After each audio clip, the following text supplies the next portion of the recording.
한 한국인 아이가 자신의 할머니를 만나기 위해 혼자서 비행기에 오르게 되었다고 합니다.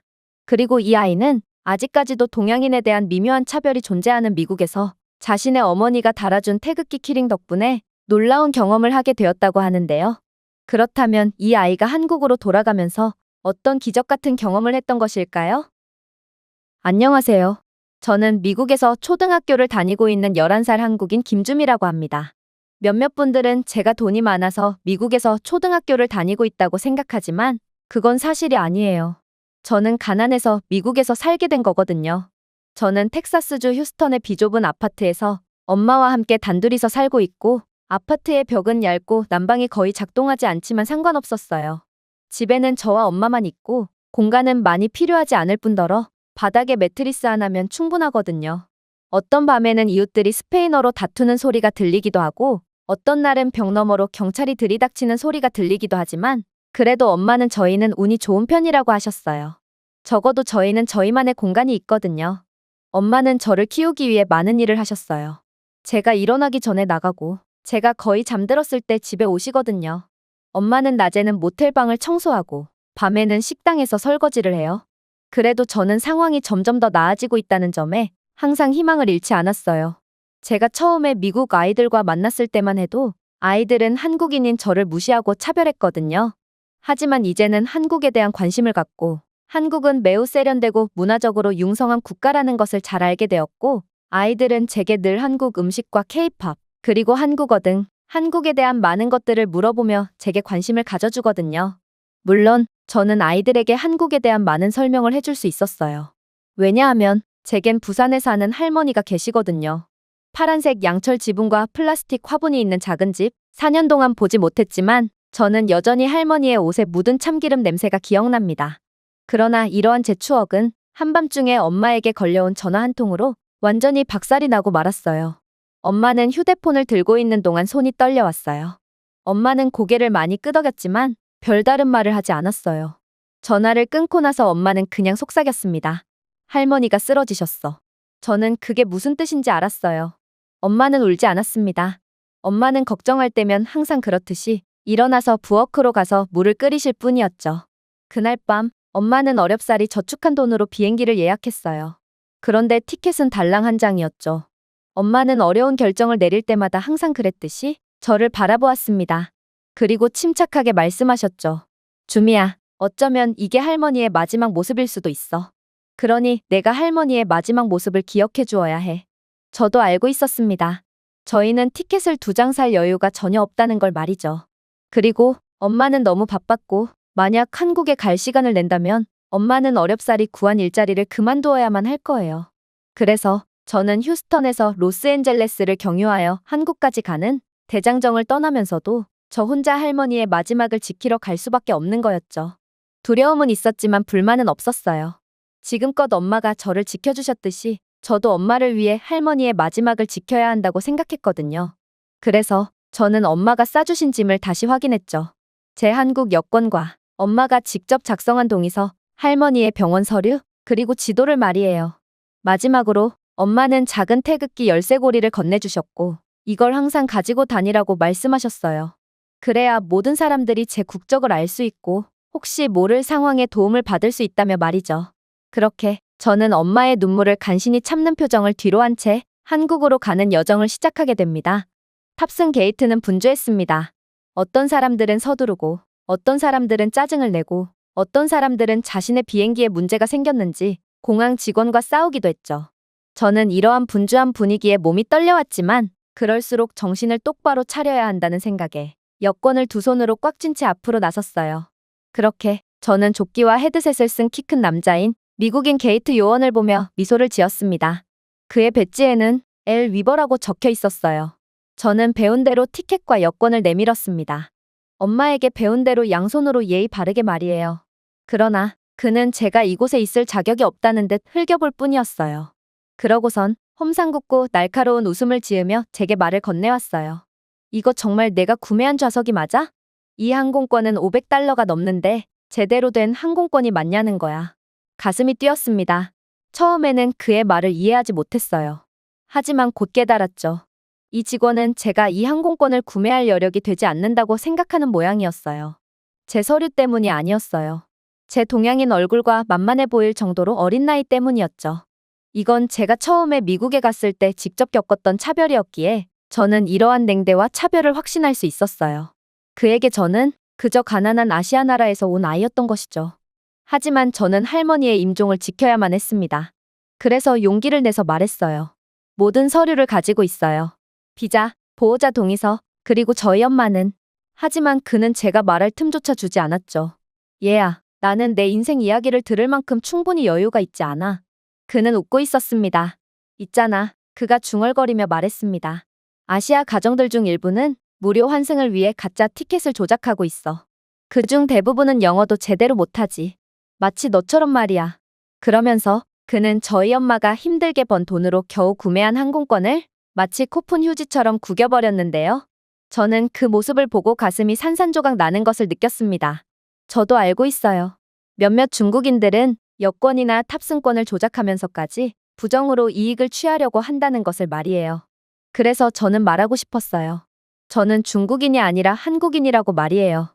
그러나 목이 막힌 것 같았어요. 저는 이러한 위기 상황에 두려움과 압박감을 느꼈고 눈물만 나올 뿐이었죠. 그때 이상한 일이 일어났습니다. 제 뒤에서 줄을 기다리던 푸른 눈의 남성이 제 앞으로 나서기 시작했거든요. 그는 연회색 블레이저를 입고 은색 머리를 단정하게 빗고 있었는데 가죽 여행 가방이 그의 어깨에 놓여 있었습니다. 이 남성은 제 열쇠고리를 뚫어져라 응시했어요. 제 태극기 열쇠고리 말이에요. 그러고는 제게 따뜻한 미소를 지으며 말을 걸었죠. 꼬마야, 너 한국인인가 보구나. 부모님 없이 혼자 비행을 하려는 거야? 나는 한국인들은 매우 강한 사람들이라는 것을 잘 알고 있지. 너 역시도 매우 용감하고 강한 아이구나. 걱정하지 마. 지금은 어른이 나서야 할 때거든. 그는 매우 차분했고 또 따뜻했어요. 하지만 이 남성이 제게서 눈길을 거두고 저를 차별했던 항공사 직원을 올려다볼 때는 그렇게나 차갑고도 무서울 수가 없더라고요. 그러면서 남성은 차가운 목소리로 항공사 직원에게 말을 걸었죠. 저는 당신이 한 말을 똑똑히 들었어요. 모든 차별적인 단어를요. 당신은 그 아이를 여기 있을 자격이 없다는 듯이 쳐다보았습니다. 마치 그녀가 실수한 것처럼 말이죠. 당신은 그녀의 서류나 행동이 아니라 얼굴로 그녀를 판단했습니다. 그녀의 체격으로. 그녀가 아시아인이라는 사실로 말이죠. 그러자 그렇게나 의기양양했던 항공사 직원은 잠시 움츠러들었어요. 선생님, 저는 아이의 신원을 확인 중이었습니다. 그러나 남성은 그냥 넘어갈 생각이 없었어요. 아니요, 확인하지 않았어요. 당신은 그녀를 모욕하고 있었어요. 이 자리는 아이가 구매하기엔 너무 비싸다고 했잖아요. 항공사 직원은 망설였습니다. 어깨를 으쓱했습니다. 그냥 흔하지 않잖아요. 이렇게 국제 비행을 하는 아이들이요. 그리고 중국에서는 위조 항공권과 여권으로 많은 문제를 일으키고 있기도 하죠. 직원의 답변에 남자는 차갑게 웃었습니다. 그리고 놀라운 대답을 하기 시작했어요. 동의합니다. 중국인들은 상상치도 못한 사기와 기만으로 문제를 일으키곤 하죠. 그런데 당신 눈에는 이 꼬마가 갖고 있는 키링이 중국 국기로 보이나요? 꼬마가 갖고 있는 키링이 무슨 뜻인지 아예 모르고 있는 것만으로도 당신의 낮은 수준이 여실히 드러나는 거예요. 저건 한국 국기 키링이거든요. 그리고 저 꼬마가 그 자리에 앉을 자격이 없다고 생각한다면 당신은 분명히 그녀의 나라에 가본 적이 없겠죠. 당신은 세계에서 20년은 뒤처진 사람이니까요. 이쯤 되자 항공사 직원은 위기감을 느꼈는지 미친 척을 하기 시작했어요. 저 아이는 미국에 속하지 않아요. 왜 그녀의 편을 드는 거죠? 그리고 한국이든 중국이든 도대체 무슨 차이가 있다고 저 아이의 편을 드냐는 말입니다. 그러자 저를 도와주던 남성은 더더욱 냉철한 목소리로 말을 이어나갔어요. 한국은 제3세계 국가가 아닙니다. 어려움을 겪고 있지도 않습니다. 가난하지도 않습니다. 혼란스럽지도 않습니다. 한국은 GDP가 유럽 대부분을 능가하는 세계 10대 경제 대국 중 하나입니다. 한국인들은 이러한 좌석의 가격을 충분히 감당할 수 있을 뿐만 아니라 비행기를 직접 만들 만큼 기술력도 탁월한 국가입니다. 항공사 직원의 입이 열렸습니다. 하지만 아무 소리도 들리지 않았습니다. 그리고 남자는 계속 말을 이어나갔죠. 당신 삼성 휴대폰을 사용해 본 적이 있나요? 그건 한국의 브랜드입니다. 요즘 미국 도로에서 눈만 돌리면 보이는 현대나 기아차를 운전하시나요? 그것도 한국이 만든 자동차죠. 넷플릭스를 시청하시나요? 해당 플랫폼에서 가장 많은 인기를 끌고 있는 시리즈는 죄다 한국이 만든 작품들입니다. 당신이 어떤 노트북을 사용하는지 모르겠지만 당신의 노트북 내부에 들어있는 반도체는 무조건 한국산 반도체일 수밖에 없습니다. 한국은 세계 첨단 메모리 칩의 대부분을 생산하거든요. 자, 당신은 이런 나라를 가난한 국가로 여기고 있습니다. 그리고 이런 나라에서 온 한국 아이를 보고 비행기에 탑승할 자격이 있는지에 대해 의문을 제기하고 있습니다. 얼마나 우스운 일인가요? 그리고 얼마나 부끄러운 일인가요? 더 간단하게 말씀드리겠습니다. 오늘날 평균적인 한국 국민은 대부분의 미국인보다 더 부유하고 교육 수준이 높으며 통계적으로 더 건강합니다. 한국은 보편적인 의료 서비스, 세계에서 가장 빠른 광대역, 미국보다 높은 문해율, 그리고 당신이나 나보다 더 강력한 여권을 가지고 있습니다. 설명이 더 필요한가요? 나는 대학교에서 교수로 재직하고 있습니다. 그리고 이러한 한국의 저력에 많은 학자들과 학생들이 감탄하고 있죠. 그런데 모두가 한국을 극찬할 때 오직 당신만이 한국을 얕잡아 본다는 것은 분명 당신에게 문제가 있다는 뜻이라는 것입니다. 당신은 그녀를 비행기에 태우는 것이 아닙니다. 이 항공사에 한국인 승객이 있다는 것은 행운이라는 것입니다. 저희의 소란에 이젠 많은 사람들이 몰려와 저희의 대화를 듣고 있었어요. 그리고 이러한 소란을 유심히 지켜보던 다른 미국인 남성이 나서 저를 도와주던 교수님을 거들기 시작했죠. 확실히 평소에 저였다면 이러한 소란에 그냥 못 본 채 하고 넘어갔겠죠. 물론 한국은 존중받아 마땅한 선진국이긴 하지만 저도 개인주의에 찌든 보통의 미국인 중 하나고 평소 같았으면 멍청한 차별이나 해대는 당신만큼은 아니지만 누군가가 부당한 대우를 받더라도 그저 내 일이 아니니 무시할 뿐이었을 테니까요. 하지만 저는 한국을 직접 여행해 봤습니다.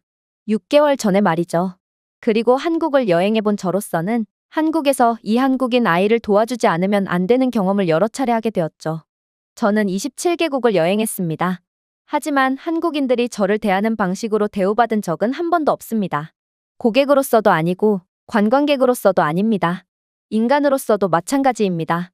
서울에서의 둘째 날 밤, 저는 남산 근처에서 길을 잃었습니다. 비가 내리고 있었어요. 휴대폰이 고장났기에 제가 할 수 있는 건 아무것도 없었죠. 그때 한 한국인 대학생이 비를 맞으며 40분 동안 저와 함께 걸으며 호텔로 돌아가는 길을 알려주었습니다. 그는 제가 내미는 현금도 거절한 채 제가 미국식의 감사 인사도 하지 못하게 했습니다. 그저 웃으며 한국에 오신 것을 환영합니다, 선생님이라고 말했습니다. 이뿐만이 아니에요. 제가 떠난 날 호텔 프런트 데스크의 한 여성이 제게 충전기를 건네주기 위해 건물 밖으로 뛰쳐나왔어요. 그녀는 저를 위해 숨이 벅찰 정도로 뛰어오더군요. 저는 제가 충전기를 두고 온 줄도 몰랐어요. 그녀가 저를 위해 뛰어온 이유는 단 하나였어요. 그녀는 제가 한국에서 나쁜 경험을 하는 것을 원치 않았다는 것. 그것 하나뿐이었죠. 이제 항공사 직원은 거의 제정신이 아니게 된 듯 보였어요. 수많은 군중들의 노려보고 있었고 결국 그는 금방이라도 눈물을 흘릴 듯 어버버 될 뿐이었거든요. 하지만 한국을 여행해봤다던 남성은 멈추지 않았어요. 당신은 이미 혼자서 비행기를 탈 만큼 용감한 한국 아이를 괴롭히고 있어요. 장식용이 아니라 자신이 누구인지 정확히 알기 때문에 가방에 자신의 조국의 키링을 달고 다니는 소녀 말입니다. 오늘날 한국이 어떤 나라로 발돋움했는지 아세요? 한국은 더 이상 아시아의 모호한 나라가 아닙니다. 삼성, 현대, LG는 미국 전역을 강타하며 전자제품, 가전제품, 전기차 등을 수출하며 미국인의 삶에서 없어서는 안 될 막대한 영향력을 끼치는 나라입니다. 세계에서 가장 깨끗한 거리, 가장 빠른 기차, 가장 친절한 사람, 가장 똑똑한 학생들이 있는 나라입니다. 그래서 한국인을 무시하는 것은 단순히 무지를 드러내는 것이 아니라 뒤처지는 것입니다. 당신은 지금 지구상에서 가장 존경받는 나라 중 하나를 모욕하고 있습니다. 한국인들은 저를 그들 나라의 같은 국민처럼 느끼게 해주었습니다. 그렇기에 제가 할 수 있는 최소한의 보답은 그들의 아이를 제한해서 보호하는 것입니다. 긴 말하지 않겠습니다. 아이에 대한 더 이상의 무례는 용납하지 않겠어요.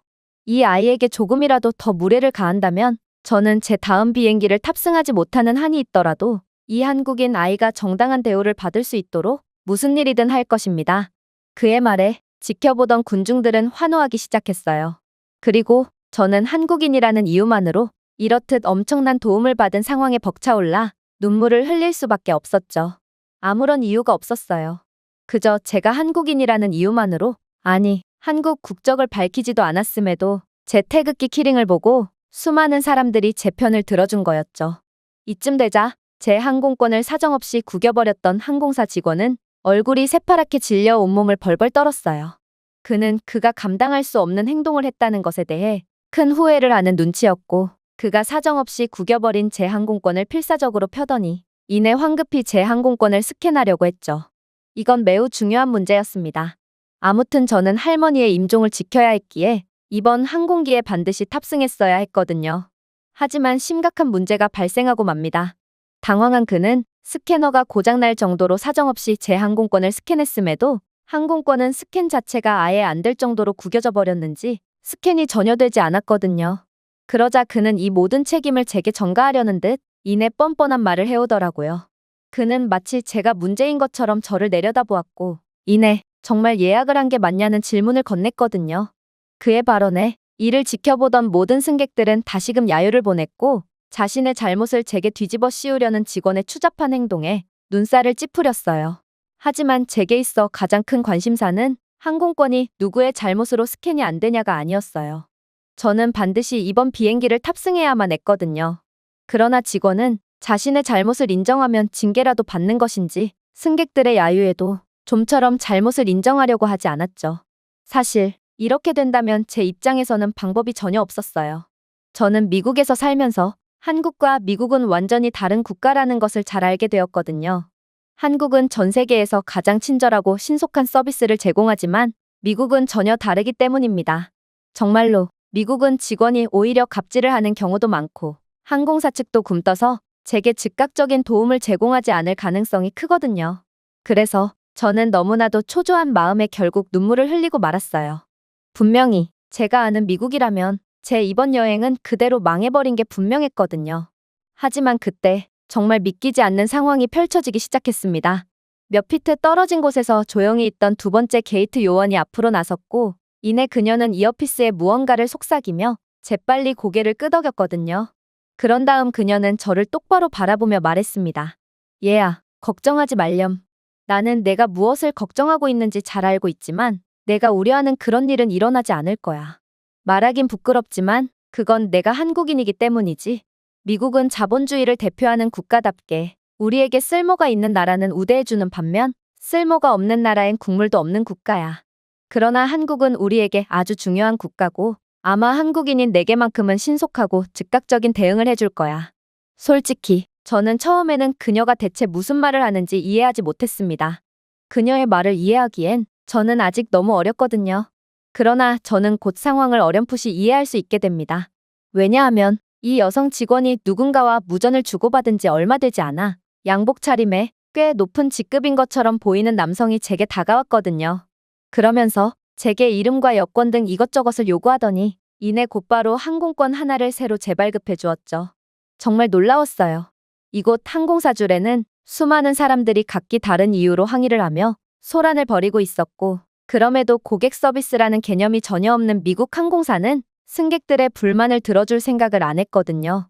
그런데 오직 제게만 이러한 신속한 서비스를 제공해주다니 이건 정말 이상한 상황이었어요. 그리고 이러한 놀라운 상황에 대해 저를 차별했던 직원은 이내 뭐가 그렇게 억울한지 잔뜩 성난 표정으로 목청을 높이기 시작하더군요. 정말 이러기입니까? 이러면 제가 잘못을 했다는 게 기록으로 남아서 징계를 피할 수가 없게 되잖아요. 도대체 이 동양인 아이가 뭐라고 이렇게나 특별 대우를 해주는 겁니까?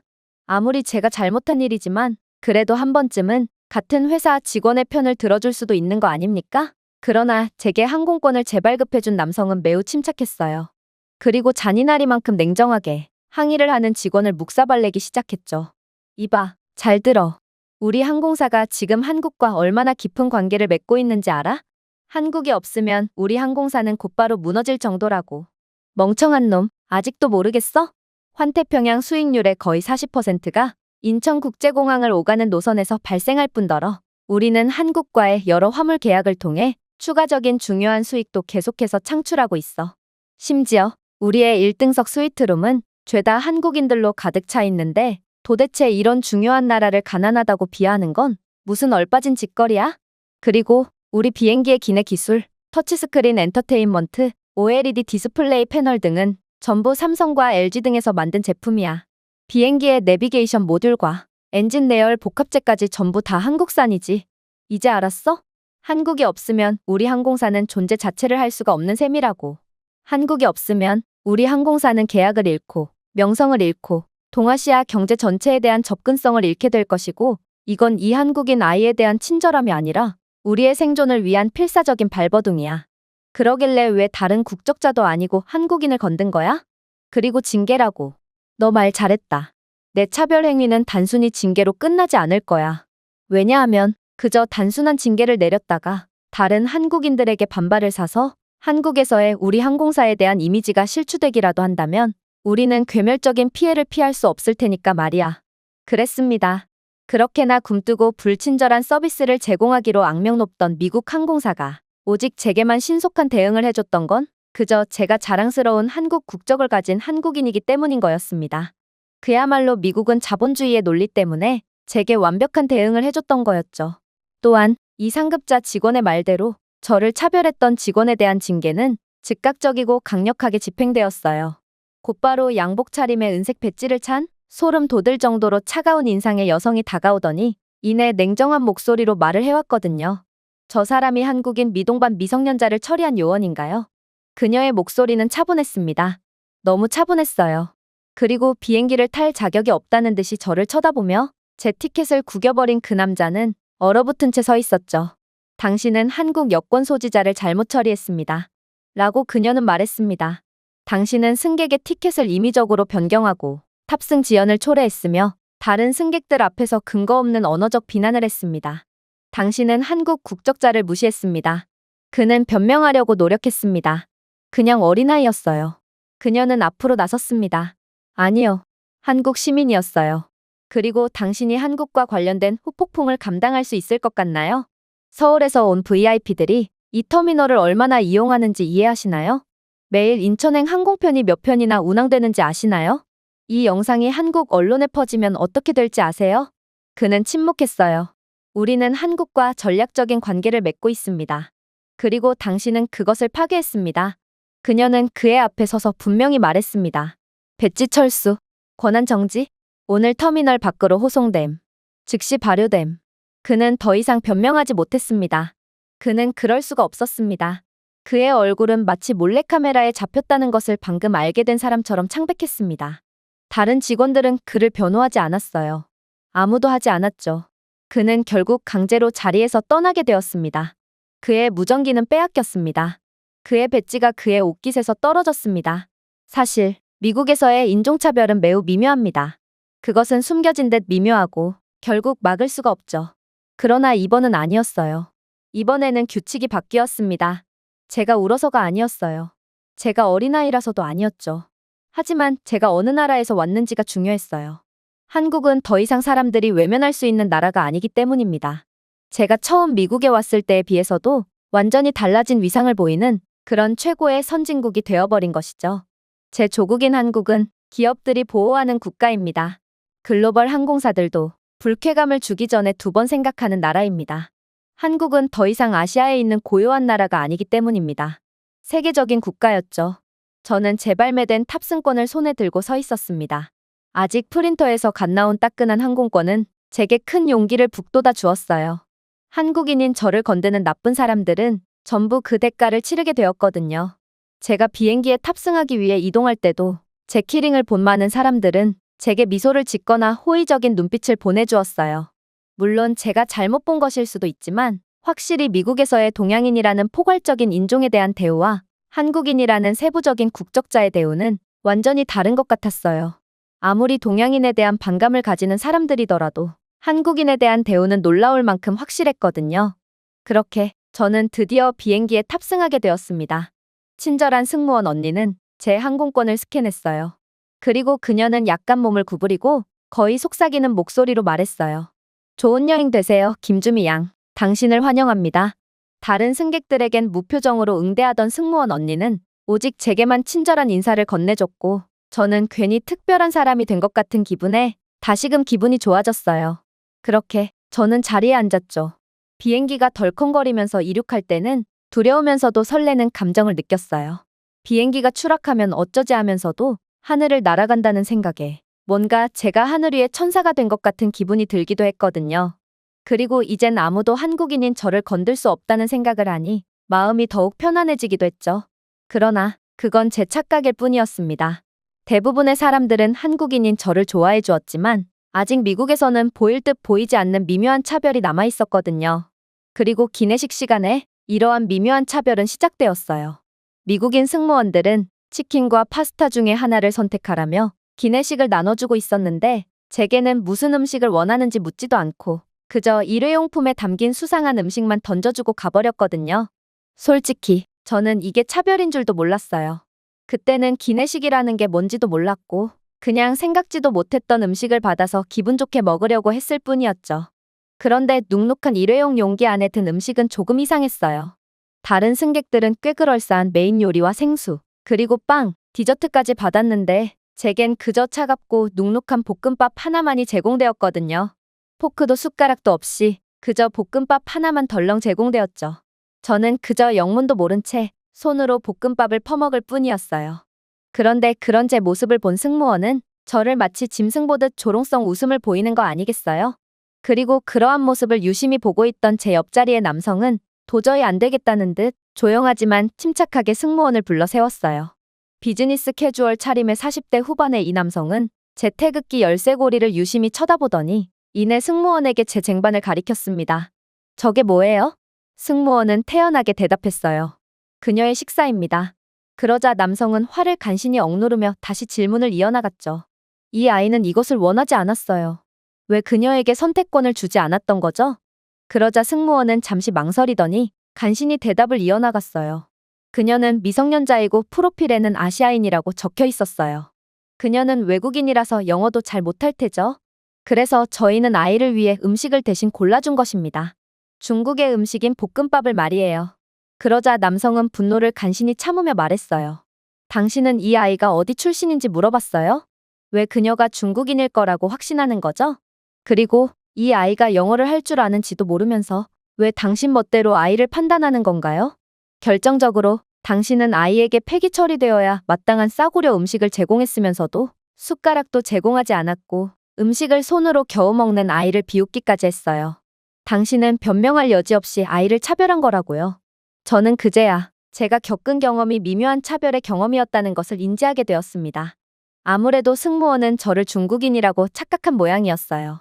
승무원은 자신의 차별이 들킨 상황에 안절부절 못하며 당황스러워했는데요. 하지만 제 옆자리의 남성은 이쯤에서 그만둘 생각이 전혀 없어 보였습니다. 당신의 당황스러워하는 모습을 보니 당신도 현재 한국이 전 세계적으로 얼마나 큰 영향력을 끼치고 있는지 잘 알고 있는 모양이네요.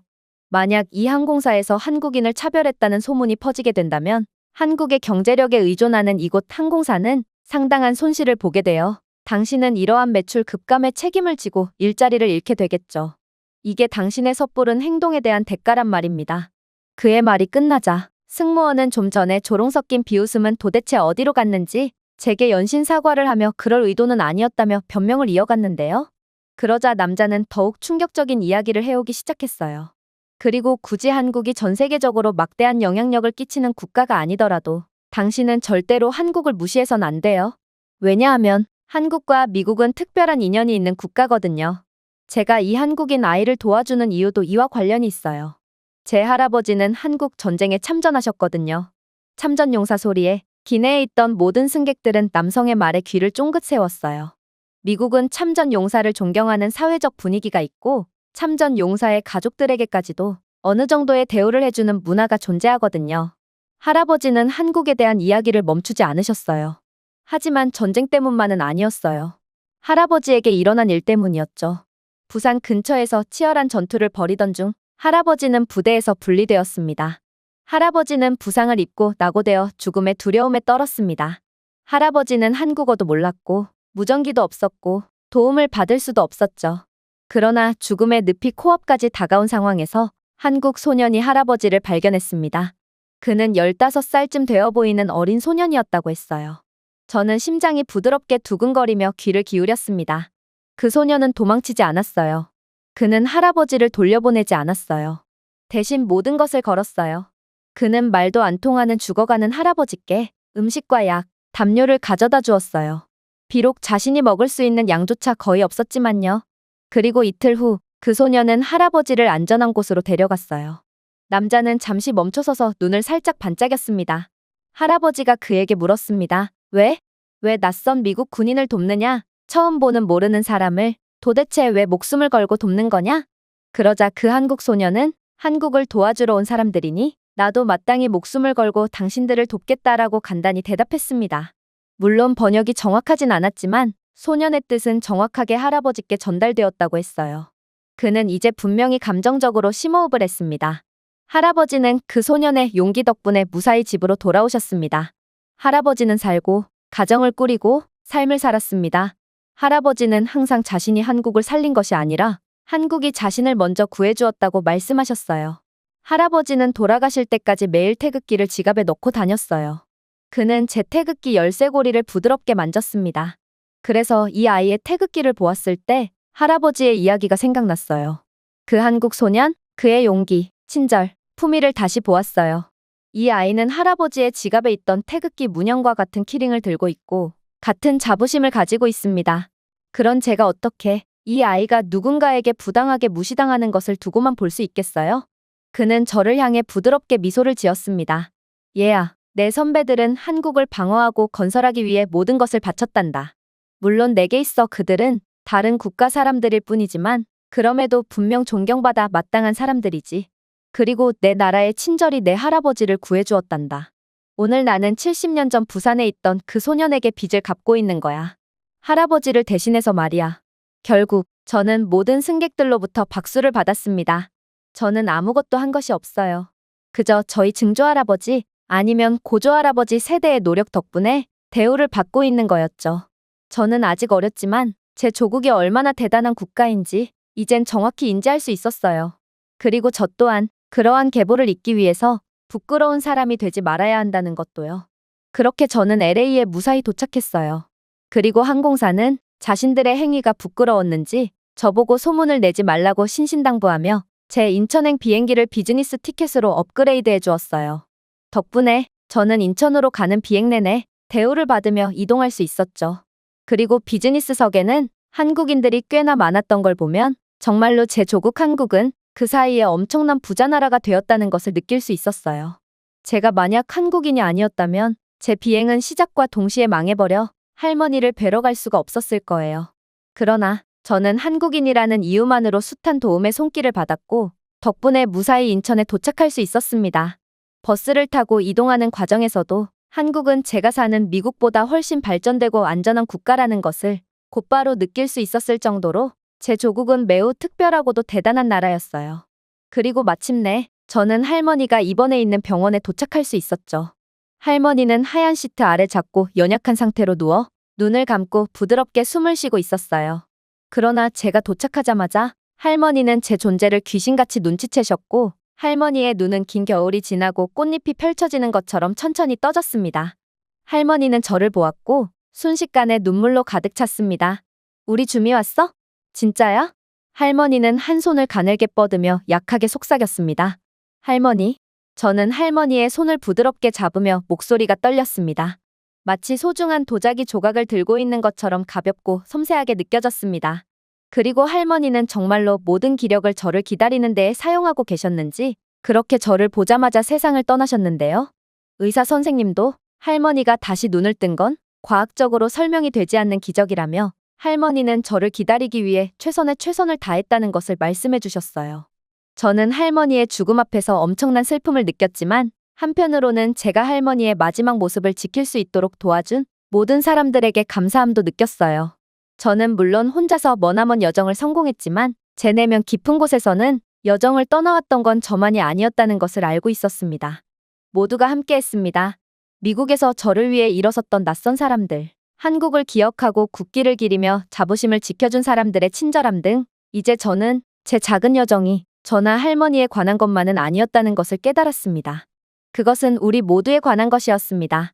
모든 한국인들이 어디서나 우리의 친절함, 용기, 자부심에 묶여 있었고 결국 한국 국적자라면 누구에게나 존경받는 지금의 상황을 만들어낸 것이죠.